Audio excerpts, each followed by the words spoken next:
Buenas tardes, mi nombre es Milena López, soy ingeniera de sistemas, especialista en auditoría de sistemas de información. Actualmente estoy cursando una maestría en gerencia estratégica de tecnologías de la información y este video es para la clase de finanzas, lo que quiere decir que es solo con fines académicos. En este video vamos a revisar qué es el valor del riesgo o más conocido como VaR. Bueno, entonces les voy a presentar la agenda. Vamos a hablar acerca del riesgo. Vamos a hablar de los diferentes tipos de riesgos que existen. Vamos a hablar de qué es el VaR. Vamos a hablar de las diferentes formas y metodologías para calcular el valor en riesgo, es decir, el VaR, las ventajas y desventajas y su importancia. En un mundo donde la realidad está caracterizada por la incertidumbre sobre el comportamiento futuro, las instituciones financieras y en general todos los agentes de los mercados financieros se encuentran expuestos al riesgo. Podemos definir el riesgo como aquella condición en la cual existe una posibilidad de desviarse del resultado esperado o del resultado que deseamos. La literatura, ¿qué nos dice? Nos dice que existen tres tipos de riesgos. El primero, riesgo de crédito. Segundo, riesgo de liquidez. Y el tercero, riesgo del mercado. En este video les voy a presentar cada uno de los conceptos de los riesgos y vamos a revisar diferentes ejemplos para el mismo. Bueno, iniciemos con el concepto de qué es riesgo de crédito. El riesgo de crédito es la posibilidad de sufrir una pérdida como consecuencia de un impago por parte de nuestra contrapartida en una operación financiera, es decir, el riesgo de que no nos paguen. El riesgo de crédito supone una variación en los resultados financieros de un activo financiero o de una cartera de inversión, tras la quiebra o impago de una empresa. Por tanto, es una forma de medir la probabilidad que tiene un deudor, es decir, derecho de pago, frente a un acreedor, que es el derecho al cobro, de cumplir con sus obligaciones de pago, ya sea durante la vida del activo financiero o a su vencimiento. Este tipo de riesgo está relacionado directamente con los problemas que pueda presentar la compañía de una forma individual. En cambio, el riesgo de mercado, en el que se incluye un riesgo de divisa por precio, de volatilidad, etc., tiene un componente de riesgo sistemático. ¿Eso qué quiere decir? Es aquel que se deriva de la incertidumbre global del mercado que afecta en mayor o menor grado a todos los activos existentes en la economía. Una característica a tener en cuenta es la forma de la distribución del riesgo de crédito. Mientras que el riesgo de mercado toma una distribución normal, la que quiere decir que es sistemática, dando las mismas probabilidades a ambos lados de la distribución, el riesgo de crédito es asimétrica negativa. Con una simetría a negativa hay más valores a la izquierda que la distribución, es decir, de la media. Además, la media de la distribución es menor a la media de la distribución normal. Les voy a comentar los tipos de crédito. Existen dos grandes grupos de riesgo de crédito de un banco que dependen directamente de la contrapartida. El primero, riesgo de crédito minorista. El segundo es el riesgo de crédito mayorista. Como riesgo de crédito minorista es el riesgo que se origina mayoritariamente de la actividad de financiación de personas físicas y pymes. En ese sentido, entraría cualquier tipo de financiación en este segmento, ya sean préstamos como hipotecas, créditos de consumo, tarjetas de crédito o cualquier actividad de financiación relacionada con ellos. Riesgo de crédito mayorista. Es un riesgo algo más complejo. Tenemos que tener en cuenta que el riesgo de crédito mayorista incluye el riesgo de contrapartida. Dicho riesgo puede venir de actividades de financiación. También puede venir de permutas de incumplimiento de crediticio. En definitiva, se puede originar por la propia actividad de la entidad realizando ventas o actividades de fusiones y de adquisiciones. Existen tres formas de riesgo de crédito. Está el riesgo de quiebra, que también se llama riesgo de default, riesgo de rebaja crediticia y riesgo del speed de crédito. El primero, que es el riesgo de quiebra, es aquel riesgo por el que un emisor de un bono o un deudor de un préstamo que tiene lugar cuando no cumple con sus obligaciones contractuales. Ese tipo de impago puede ser parcial o completo. Cuando el impago es parcial, una parte de la deuda emitida es recuperada por el prestamista de los fondos, mientras que cuando se produce un default completo, el deudor no paga absolutamente nada de la cantidad que se debe. El riesgo de rebaja crediticia es la posibilidad de que una agencia de calificación haga una rebaja de calidad crediticia de ese activo o de ese emisor, generando en este caso un nuevo riesgo. Riesgo de speed de crédito es el riesgo que mide un aumento en la rentabilidad del activo de referencia respecto a la rentabilidad de un activo libre de riesgo con un vencimiento parecido. Entonces, por ejemplo, si un activo libre de riesgo tiene una rentabilidad del 6% y el activo de referencia, por ejemplo un bono de una empresa X, está dado una rentabilidad del 8%, el SPID será de 2%. En el supuesto escenario de que un SPID pase del 2% a un 2,5%, el precio de este activo de referencia habrá bajado en relación al del activo libre de riesgo. Recordemos que en los bonos de rentabilidad se mueve en dirección contraria. Bueno, entonces les voy a hablar del cálculo del riesgo de crédito. El riesgo de crédito es medido por la pérdida esperada. O sea, nosotros lo vamos a medir a través de la pérdida esperada, que es el PE. Igual está apareciendo la fórmula, ustedes la pueden ver en este momento. Y se calcula igual para el riesgo crédito minorista y mayorista con la siguiente fórmula, la que ya están viendo en pantalla. Entonces les voy a explicar cada una de las siglas. PD es la probabilidad de default, es la probabilidad de que el prestador no cumpla con sus obligaciones contractuales. El EAD es la exposición al default, es el valor de la posición en el momento del default. Por ejemplo, la exposición default en un préstamo nuevo es únicamente del principal, mientras que si está cerca del vencimiento será del principal y de los intereses. El LGD es la pérdida en caso de incumplimiento. La pérdida para el prestamista dado que el préstamo ha incumplido el prestatario ha incumplido la obligación. El banco en este caso recupere parte de la inversión siendo la tasa de recuperabilidad. ¿Listo? Entonces, la tasa de recuperabilidad, también les dejo aquí al lado la fórmula, que es PE igual PD por EAD por 1 menos R, que es R siendo la recuperabilidad.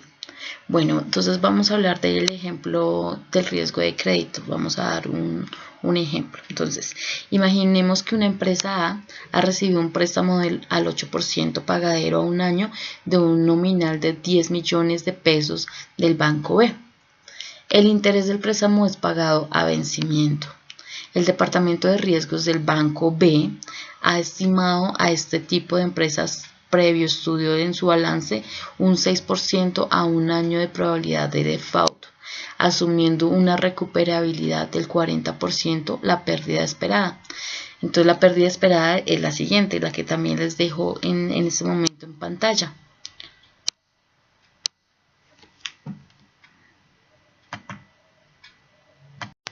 Bueno, continuamos hablando de los riesgos. El segundo riesgo que lo habíamos planteado es el riesgo de liquidez. El riesgo de liquidez tiene dos diferentes aceptaciones. En finanzas es el riesgo a que un activo tenga que venderse a un precio menor al mercado debido a su escasa liquidez. Por otro lado, en economía el riesgo de liquidez mide la habilidad de alguien de afrontar sus obligaciones a corto plazo, ya sea una empresa, una persona o una institución. En el primer caso, el riesgo de liquidez aparece en activos poco negociados en los mercados, es decir, en mercados poco líquidos, por ejemplo, algunos mercados de renta fija o el mercado inmobiliario.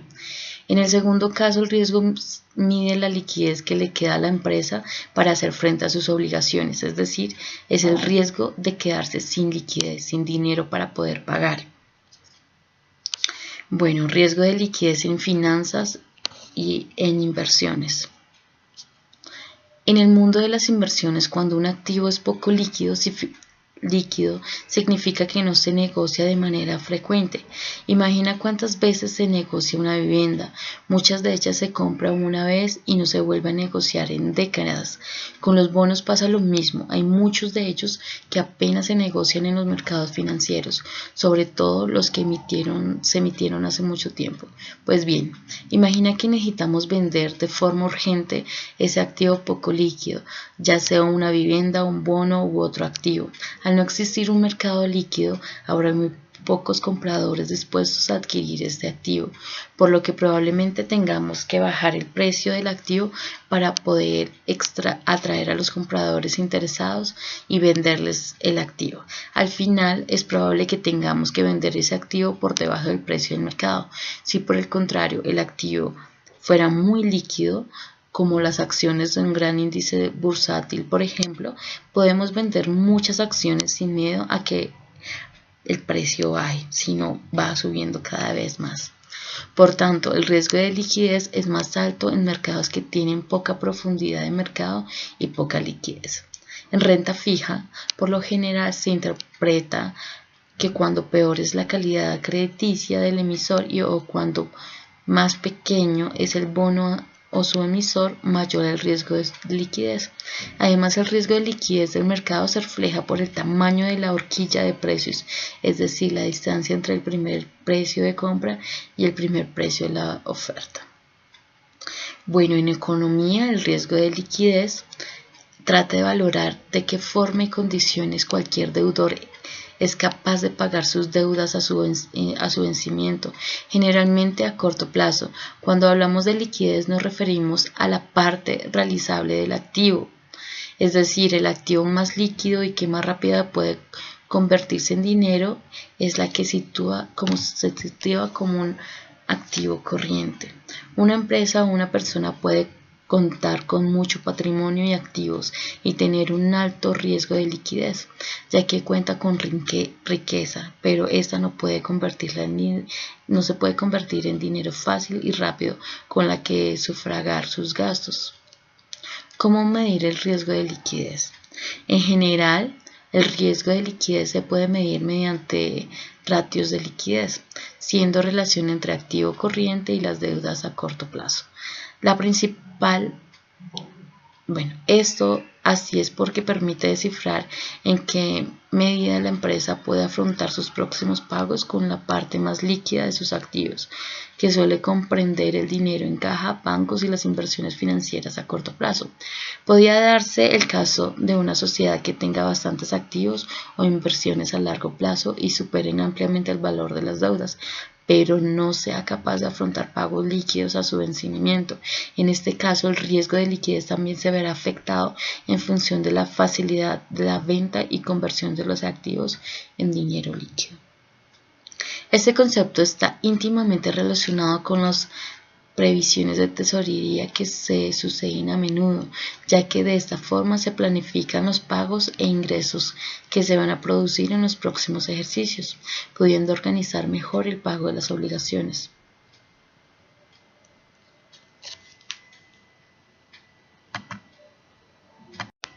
Siguiendo con la línea de riesgos iniciales, el último es el riesgo del mercado. El riesgo del mercado es como se denomina a la probabilidad de variaciones en el precio y posición de algún activo de una empresa. En concreto, hace referencia al riesgo de posibles pérdidas de valor de un activo asociado a la fluctuación y variaciones en el mercado. Cuando hablamos de riesgo de mercado, hablamos de concepto general que engloba otros, como por ejemplo riesgo de variaciones del precio de mercancías, riesgo de variaciones en el precio de acciones, riesgos de cambios en el tipo de interés, riesgos de variaciones en el tipo de cambio de divisa extranjera, riesgo de posicionamiento y acercamiento al producto. En este sentido, el riesgo de mercado recoge posibles circunstancias adversas y determinantes para la situación de la empresa. Cuando en el mundo empresarial hablamos de riesgo de mercado, se marcan aquellas contingencias que de manera directa o indirecta afectan a las variables mercantiles y económicas de la venta y cotización de las empresas. ¿Cómo se hace? Bueno, vamos a validar y a observar cómo se hace frente al riesgo del mercado. Dependiendo del tipo del riesgo del mercado que más pueda afectar, pueden establecerse elementos y herramientas de contingencia para reducir los posibles daños ocasionados por las variaciones del mercado.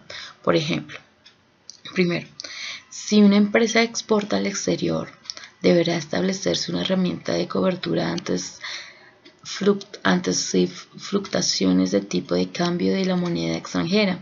Si una empresa se instala en un país con alta inflación, deberá atender a movimientos de una alta tasa de tipos de interés.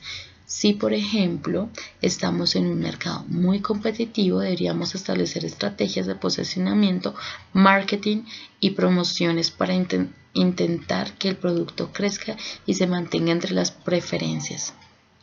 En general, cuando hablamos de riesgo de mercado, hablamos de aquellas variaciones que se rigen específicamente en el mercado libre mediante oferta y demanda, es decir, que no corresponden con decisiones políticas directamente, sino con la manera de operabilidad de la ley de oferta y demanda, y que comúnmente tienen incidencia sobre la estrategia, venta y valoración de la empresa.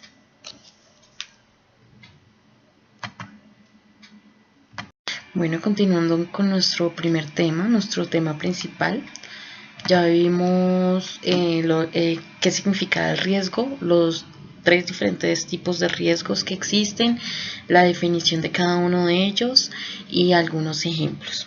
Entonces vamos a continuar con el valor en riesgo, que es nuestro tema principal, el VaR.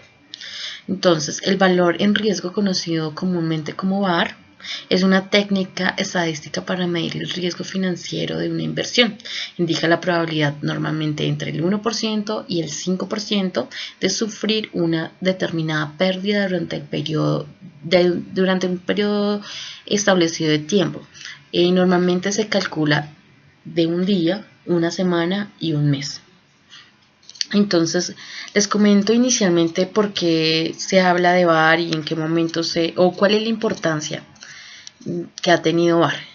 Entonces, les comento que tras el estallido de la crisis del 2008, el VaR cobra especialmente importancia, sobre todo en las salas de tesorería de los bancos.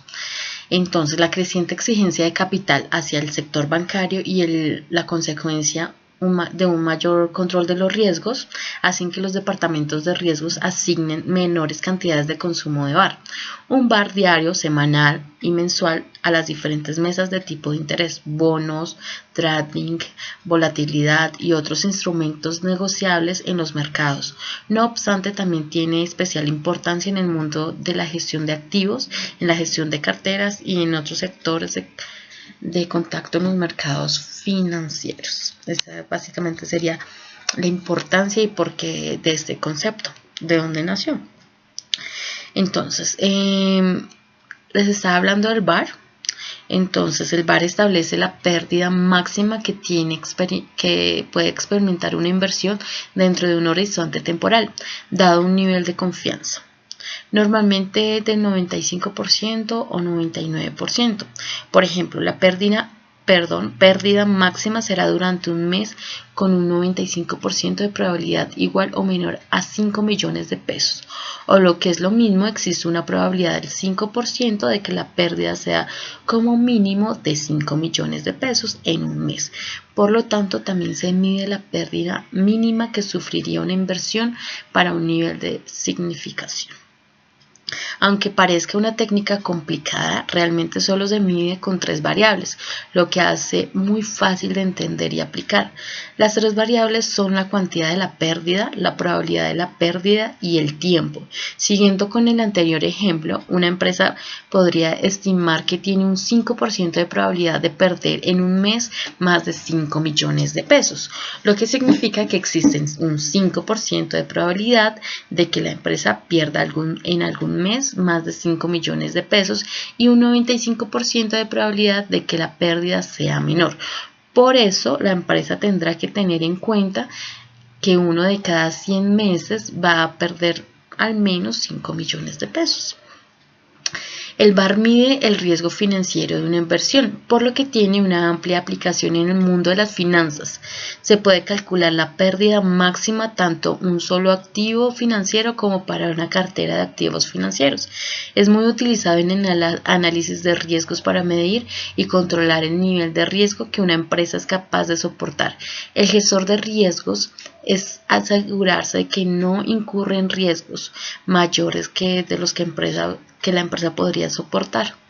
Las empresas pueden estimar los beneficios que tiene cada inversión en comparación con su VaR, así invertir más dinero donde haya mayores rendimientos por cada unidad del riesgo. Eso sí, a la vez es importante mantener la inversión en diferentes unidades de negocio para conseguir una mayor diversificación del riesgo, que es una de las ventajas que se observa al utilizar el VaR. Bueno, entonces vamos a mirar cuáles son las fórmulas o los métodos que se pueden utilizar para calcular el VaR. Existen tres principales maneras de calcular el VaR. La primera es el VaR paramétrico, los cuales utilizan datos de rentabilidad estimados y asume una distribución normal de la rentabilidad. El VaR histórico, entonces va a utilizar los datos históricos de la compañía o del ente económico que se quiera entrar a evaluar con el VaR. También se puede medir a través del Monte Carlo, del software informático, para generar cientos o miles de posibles resultados según unos datos iniciales introducidos por el usuario. Bueno, vamos a hablar entonces ahora de las ventajas y las desventajas que se tiene al utilizar el VaR. Entonces, ventajas. Una de las ventajas es que agrega todo el riesgo de una inversión en un solo número, lo que hace muy fácil de valorar el riesgo. Otra sería que es una medida de riesgo muy estandarizada y por tanto se puede comparar por ser ampliamente calculada. Otra es cuando la correlación entre los diferentes inversores es menor a 1, el conjunto del VaR es menor que la suma de los VaR. Bueno, entre las desventajas tendríamos que el VaR es tan útil como buenos sean los resultados que se ha utilizado para el cálculo. Si los datos incluidos no son correctos, pues el VaR no va a ser de utilidad, pero para absolutamente nada. Si no utilizamos datos verdaderos, pues el resultado va a ser desastrófico, no nos va a ayudar a hacer absolutamente nada. Otra sería el VaR no considera todos los peores escenarios. Para esto se tiene que generar otro tipo de metodología, que es el test de estrés, por ejemplo, que consideran extremos de escenarios no contemplados en el VaR, como para que se ayude que el resultado sea más fiable. Algunos métodos para calcularlo son muy costosos y difíciles de aplicar. Por ejemplo, el método de Monte Carlo se tiene que adquirir un software el cual tiene precios de licenciamientos elevados, entonces sería muy costoso para una compañía. Los resultados obtenidos por diferentes métodos pueden ser diferentes. Si se utiliza el VaR más otros métodos, pues nunca va a haber una correlación entre ellos. Entonces es uno de las desventajas que se tiene. También otra sería que genera una falsa sensación de seguridad cuando es tan solo una probabilidad, no tiene por qué darse por sentado, pues se crea ciencia cierta que los resultados son completamente ciertos, pero lo que no se entran a validar es que es una probabilidad de ese resultado, no es completamente cierta. Otra sería no calcula la cuantía de la pérdida esperada que se quede en el porcentaje de probabilidad, es decir, si hay un 1% de perder más de 5 millones de pesos, ¿cuál será la cantidad de pérdida esperada? Para eso se utiliza la técnica de pérdida esperada. Entonces se tendría que llevar aparte de esta técnica de cálculo tendría que hacerse otra. Entonces también sería una desventaja. A veces la diversificación que otorga el VaR no es intuitiva. Podemos pensar que es mejor invertir solo en los sectores que tienen mayores rendimientos por cada unidad de riesgo, pero de esta manera no diversificamos el riesgo. Entonces esas básicamente son las desventajas que se tendrían con el VAR. Ahora vamos a dar un ejemplo del VAR al 95% de confianza. Entonces empecemos. Imaginemos una empresa tiene el 5% de probabilidad de perder en un mes 5 millones de pesos, o lo que es lo mismo, un VAR de 5 millones de pesos al 5%. Eso significa que existe un 5% de probabilidades de que la empresa pierda algún mes más de 5 millones de pesos y un 95% de que la pérdida sea menor. Por ello, la empresa tendrá que tener en cuenta que 5 de cada 100 meses va a perder por lo menos 5 millones de pesos, o lo que 1 de cada 20 meses perderá al menos 5 millones de pesos. En la distribución de frecuencia podemos apreciar cómo la cola del 5% de descuento de por ciento determina que de cada 100 meses 5 de ellos sufrirán unas pérdidas mayores o iguales al VAR obtenido. Bueno, entonces este fue el tema que les quería mostrar. Los créditos de toda esta información lo pueden encontrar en una enciclopedia que se llama Economipedia, que es donde se encuentran varios temas de economía. También lo pueden encontrar también saqué información del Banco de la República, algunos análisis comparativos del riesgo, análisis de estrés del sistema de Colombia a nivel de riesgo, también la parte de estabilidad financiera, y ahí pueden encontrar en esas páginas toda la información que entregué en este video. Y muchas gracias.